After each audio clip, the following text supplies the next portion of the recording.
하이스톰입니다. 어제부터 오늘 이 시간까지 전 세계 주요 외신들, 그러니까 우리가 익히 잘 아는 BBC, 인디펜던트, 텔레그래프, 니케이, NBC, 워싱턴 포스트, 뉴스위크, 피플, 타임, 르몽드, RTL 등이 모두 다루고 있는 한국과 관련한 두 가지 소식이 있는데요. 우선 그 첫 번째 소식은 우리 BTS의 멤버 석진군, 아니 이제 석진 씨가 군 복무를 마치고 돌아온 소식입니다. 전 세계 외신들은 실시간 속보를 통해 왕들의 귀환 그 첫 번째가 시작되었다면서 석진 씨의 무사 전역을 축하하고 있습니다.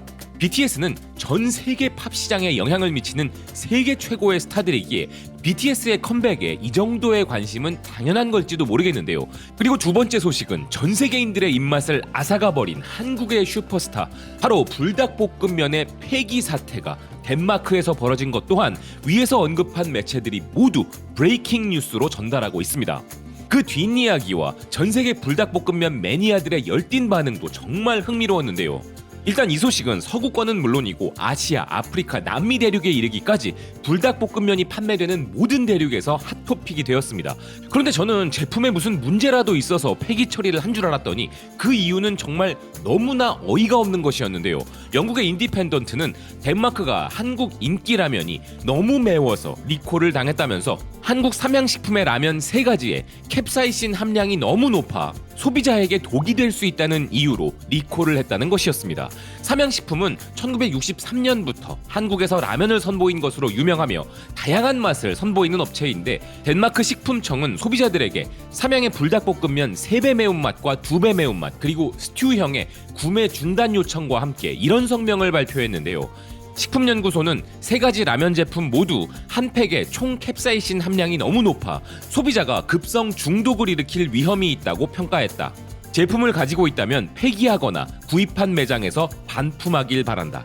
조사된 라면에서는 과거 중독 부상을 초래한 적이 있었던 독일의 칠리칩보다 고추의 양이 훨씬 더 많이 발견되어 위험하다. 즉 매운맛을 즐기려는 의도를 가지고 태어난 식품이 너무 맵다고, 특히나 어린이들이 먹기에 너무 위험할 수 있다는 게 폐기를 권고하는 핵심적 이유라는 것이었습니다. 캡사이신은 당연히 식용이고 약용으로도 쓰이는 정상적인 식품이지만 이것을 너무 많이 먹으면 메스꺼움이나 구통, 복통, 설사 등 건강에 심각한 영향을 미칠 수 있다는 주의를 준 것인데요. 흥미로운 점은 전 세계 온라인상에서 대부분의 사람들이 이 매운 향신료 때문에 불닭볶음면을 폐기 처분하라는 덴마크를 비웃고 있다는 것이었습니다. 그중 한 사람은 이렇게 말했는데요. 난 스칸디나비아에 가족이 있는데 우리가 거기에 방문했을 때 그들은 후추를 먹은 뒤에도 불처럼 타오른다고 했었다. 네, 후추가 매울 수 있죠. 잘못 코로 들어가면 재채기도 나옵니다.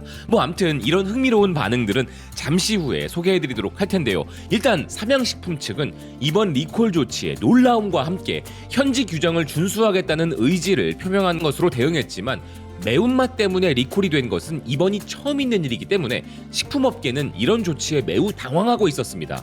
캡사이신 사용량에 대한 덴마크의 규정이 타당한 것인지 알 수 없고 매운맛을 위험한 것으로 분류하는 것도 우려스럽다는 것이었는데요. 매우니까 매운 건 위험해, 우리는 매운 거 못 먹는 나라야, 매운 건 독이야, 이런 식의 애매한 규정을 들이댄 것이 당황스러울 수밖에 없는 것이죠. 유럽 소식을 전하는 주요 매체인 유로뉴스는 이에 대해 이렇게 논평했습니다. 덴마크는 과도한 매운맛 때문에 인기 있는 한국 라면을 리콜했는데 덴마크인들에게 정말 이 라면이 위험한 걸까? 아니면 그냥 너무 매운 것일까? 그러면서 기사는 덴마크 국가식품안전규제기관의 이번 발표는 뜨거운 열기의 팬들로부터 조롱을 받고 있다 이야기했는데요. 기사는 덴마크가 한국의 인기라면 3종의 판매를 중단하면서 이 제품들은 너무 매워서 소비자가 병원에 입원할 수도 있다고 경고했고, 특히 아이가 라면을 먹은 후 부작용을 보일 경우 부모님들은 독극물 한 라인으로 전화할 것을 권고했다는 것이었는데요. 이를 두고 SNS에서는 덴마크인들은 향신료 내성이 미약해서 덴마크인의 입맛으로는 불닭볶음면을 감당 못할 것이라 비웃고 있다는 기사는 북유럽 국가가 요리 때문에 이렇게 조롱을 받은 것은 처음이 아니라면서 북유럽 국가들의 음식 수준과 그들의 음식 문화 자체를 비꼬고 있었습니다. 미국 CNN 역시도 인터넷 챌린지로 유명해진 불닭볶음면이 덴마크에서 리콜되었는데 덴마크 사람들에게 이 라면은 너무 매웠던 모양이다 라고 전하고 있었는데요. 매운 음식을 못 먹기로 치면 아시아에서는 가장 유명한 국가이지만 그럼에도 우리나라의 매운 라면을 누구보다 많이 먹기로 유명한 일본에서도 당연히 이 소식은 화제가 되었습니다. 관련 소식을 접한 일본 소비자들은 이런 반응들을 보이고 있었는데요. 이거 싱가포르 창의공항 라운지에서 먹어봤는데 그냥 매울 뿐이었다. 일본에서도 대량으로 팔리고 있고 재고가 남아있는 매장도 별로 없다. 우리가 이제 한국 인스턴트 라면에 얼마나 익숙해졌는지는 우리가 신라면을 먹는 것만 봐도 알 수 있어. 유럽인들은 우리보다 매운 것을 못 먹으니까. 나도 한국 드라마 본 이후로 엄청 먹고 있어. 확실히 매운 것은 힘들지만 먹는 걸 즐긴다. 또한 영미권 최대 커뮤니티 레딧에서는 정말 다양한 커뮤니티에서 놀라울 정도로 이 소식이 화제가 되고 있었습니다. 전 세계에 수십억 봉지가 팔려 이걸 즐겨 먹는 사람들이 넘쳐나는 시대이기에 그런 것인데요. 레딧 커뮤니티 안에서의 반응들은 이랬습니다. 먹는 스킬의 문제다. 스프를 통째로 넣은 거 아니야? 실수로 다 넣었다면 우유를 넣어봐. 야채를 넣어 건강하게 먹어도 돼. 소스를 한 번에 다 쓰지 말고 나중에 메리네이드 할 때 또 사용해. 지금 덴마크에 조언해주는 거야? 내 생각엔 덴마크인들은 이 소스를 한 방울도 감당하지 못한다는 게 포인트인 것 같아. 최근에 여기서 지금 말하는 매운 라면 종류를 다 먹어봤는데 실수로 스프를 통째로 넣는 실수를 범했어. 맛있었지만 다 먹기 위해서 우유 3잔을 마셔야 했다. 실제 삼양 제품에 문제가 있었을 가능성이나 캡사이신이 과도하게 들어갔을 가능성은 적어. 덴마크인들이 매운맛을 감당 못할 가능성이 더 커. 맵긴 한데 금지할 만큼 맵지는 않은 것 같다. 아, 이거 정말 마음에 드는 소식이네. 맞아, 2배 매운맛이 내 한계였어. 맞아, 그 3배 매운맛은 킬러야. 바닥에 떨어진 레고를 생각해봐. 뭐가 더 위험할까? 먹어봤는데 맵긴 했지만 금지할 정도는 아니던데. 덴마크에서 온 친구는 후추를 약간 곁들인 튀김새우를 먹더니 너무 맵다고 했었어. 그들이 이 라면을 독이라고 생각하는 건 놀랍지 않아.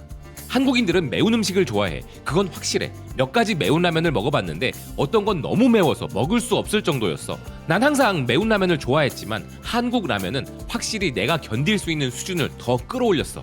매우면 면에 스프를 4분의 1만 넣어. 아메리칸 치즈 한 조각을 넣어봐. 정말 맛있어. 불닭이 맵긴 하지. 근데 세상엔 그보다 몇 배나 더 매운 음식이 너무 많고 불닭도 여기 캐롤라이나 리퍼보다는 안 매워. 실망했어, 덴마크. 나 이거 한번 먹어본 적 있는데 신성하지 못한 일이었어. 마치 악마가 보낸 음식처럼 악마들이 튀어나와서 한두 입밖에 못 먹었어. 너무 매워서 토할 뻔했어. 난 집에 항상 2배 매운맛이 몇 팩씩 있어. 난 매운 음식을 좋아하지만 이거 한번 먹고 나면 숙변이 다 해결돼서 숙변 제거용으로 좋아. 난 이 라면을 사랑하기도 하고 이 라면은 내 소화기관을 비워주기도 해. 3배 매운맛은 꽤 맵더라. 근데 라면 포장지가 이미 설명하잖아. 사람들이 그걸 보고도 눈치채지 못한다면 추가 경고 라벨을 붙이고 매운 고문을 좋아하는 사람들이 알아서 결정을 내리도록 해야 되는 거 아니야? 미국에서는 금지 같은 거 하면 안 돼. 나 이 라면 좋아해. 코스트코에는 좀 덜 매운 버전인 불닭 까르보나라도 있어. 난 덴마크 친구를 데리고 LA에서 길거리 타코를 사러 간 걸 결코 잊지 못해. 과카몰리에 후추를 살짝 치니까 얼굴이 붉어지고 타코를 다 먹고 10분 뒤에 토하더라고. 난 평소에 매운 음식을 잘 안 먹는 편인데 편두통이 있으면 매운 음식을 먹어. 그러면 통증이 조금 줄어드는 것 같아. 이건 정말 멍청한 결정이네. 난 3배 매운맛을 진심으로 자주 즐겨 먹어. 입이 화끈거리고 죽고 싶다는 효과가 이제는 느껴지지 않을 정도로 익숙해졌어. 내 덴마크 할머니는 후추가 너무 매콤하다고 했었기 때문에 이 내용이 이해가 된다. 난 2배 매운 불닭볶음면이라고 해봐야 태국이나 인도의 진짜 매운 음식에 비하면 맵지 않다는 걸 알고 있어. 그리고 라면 포장에 분명히 매운 제품이라고 나와 있잖아. 덴마크 사람들은 보모가 필요해. 마요네즈가 맵다고 생각하는 내 시어머니는 내가 아이들에게 너무 매운 걸 먹이는 게 아닌가 늘 걱정하시는데 난 어렸을 때 쌀사 소스를 그릇에 담아 마셨어. 그들은 괜찮을 거야. 북유럽 국가에는 매콤한 한식이나 멕시코 음식이 더 많아져서 면역력을 키워야 해. 개인적으로 저도 맵찔이까지는 아니지만 2배 이상의 버전들은 힘겹게 느껴지는데요. 그렇지만 매운맛에 익숙하지 않은 사람들에게 그런 2배, 3배 매운맛은 위험하다고 느껴질 수도 있겠죠. 특히 아이들에게는 권하지 않는 것이 맞습니다. 그렇지만 맵다는 이유로 매운 걸 즐기는 제품을 폐기 처분한다는 것은 정말 황당하기 그지없는 조치가 아닌가 하는데요. CNN은 현재 전 세계의 식품 트렌드가 매운맛이라 보도했습니다. 소비자들은 더 진하고 더 매콤하고 더 자극적인 맛에 용기를 내고 있다는 기사는 식품과 음료 시장은 기꺼이 그들을 만족시키고 있다는 것인데요. 그래서 현재 감자칩, 팝콘, 버거, 아이스크림, 피자, 주류까지 온갖 매운맛 제품들이 쏟아져 나오고 있다는 것입니다. 스타벅스는 지난 4월에 매콤한 용과 매콤한 파인애플, 매콤한 딸기 이렇게 3가지 맛으로 구성된 새로운 음료를 출시하면서 맵고 달달한 맛을 노리고 있다는 기사는 Z세대들은 여기에 아예 고춧가루를 타서 먹는 핫 허니 아포가토나 핫 허니 에스프레소 마티니 등을 즐기고 있고, 스타벅스는 이런 제품들을 미국 매장에서 선보였다는 것인데요. 그런데 기사는 이런 매운맛 유행의 중심에 한국이 있다 이야기했습니다. 최근 세계화의 증가로 인하여 문화적 다양성이 표준이 되었다는 기사는 이는 결국 음식 문화에도 영향을 미쳤다면서 그 대표적 예시가 바로 K-드라마와 K-팝의 부흥으로 인하여 한식을 맛보고 싶어하는 사람들이 늘어났다는 점이라는 것이었는데요. 그래서 요즘은 요리부터 스낵, 음료에 디저트까지 모든 것에 한국의 인기 조미료인 고추장이 사용된다는 것입니다. 그리고 팬데믹 여파 때문에도 사람들이 매운맛을 더 즐기게 되었다는 것인데요. 전 세계적인 트렌드인 매운맛을 이끈 국가 중 하나가 바로 우리나라인 것은 맞지만, 우리보다 더 심한 매운맛을 즐기는 국가들도 많이 있는 게 사실이죠. 그런데 이젠 콜라, 주스, 커피에까지 매운맛이 들어가는 게 트렌드가 되어버렸으니 이제 앞으로 덴마크 식품청이 폐기 처분할 음식들은 더 늘어날지도 모르겠다는 생각이 드는데요. 덴마크의 이번 조치가 일시적으로는 부정적인 이야기로 들릴 수 있지만 오히려 호기심을 자극하는 일종의 노이즈 마케팅이 되어 전 세계적으로 더 많은 한국의 매운맛 식품 판매로 이어질지도 모르겠다는 생각입니다. 여러분의 생각은 어떠십니까? 시청해주셔서 고맙습니다. 또 뵙겠습니다.